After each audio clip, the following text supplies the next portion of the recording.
በኢስላም ታሪክ ከዚህ ፊትና የከፋ ፊትና መጥቶ አያውቅም ነው ያሉት ዑለማዎች።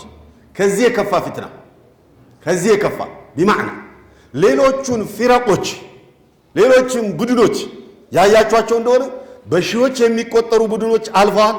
በሺዎች የሚቆጠሩ ቡድኖች እስካሁንም አሉ። እነዚህ ፊረቆች ከነዚህ ከሁሉም እነዚህኞቹ ቁርአን ብቻ ነው የምንቀበለው ሐዲስን አንቀበልም ያሉት የከፉ ናቸው። ምንድነው ምክንያታቸው ያልከ እንደሆነ እስላምን እርቃኑን ማቀረት ነው፣ እርቃኑን ማስቀረት ነው፣ እስላምን ማፍረስ ነው፣ ጀማዓን ማፍረስ ነው፣ ሰላትን ማፍረስ ነው። መብደኡን እንዳለ መሰረቱን አፍርሶ ሲያበቃ ሁሉም እንዳሻው ወዲያም ወዲም እንዲስበው በገባው ቁርአንን እንዲፈሰር ማድረግ ነው። በስሜት ቁርአን እንዲፈሰር ማድረግ ነው።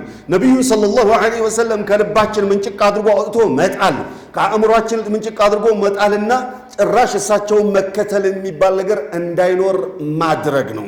አላሁ ረቡል ዒዘቲ ወልጀላል ወአጢዑ ላህ ወአጢዑ ላህ ወአጢዑ ረሱል አጢዑ ላህ አላህን ታዘዙ፣ ወአጢዑ ረሱላ አገናኝቶታል። ጣዓ አላህን ታዘዙ፣ መልእክተኛውን ታዘዙ። ወኡሊል አምሪ ሚንኩም ጣዓ አልመጣበት። ኢዘን ነቢዩን መታዘዝ ነቢዩን መከተል የእሳቸውን ሱና ረጅም ባጭር መከተል የግዴታ ነው።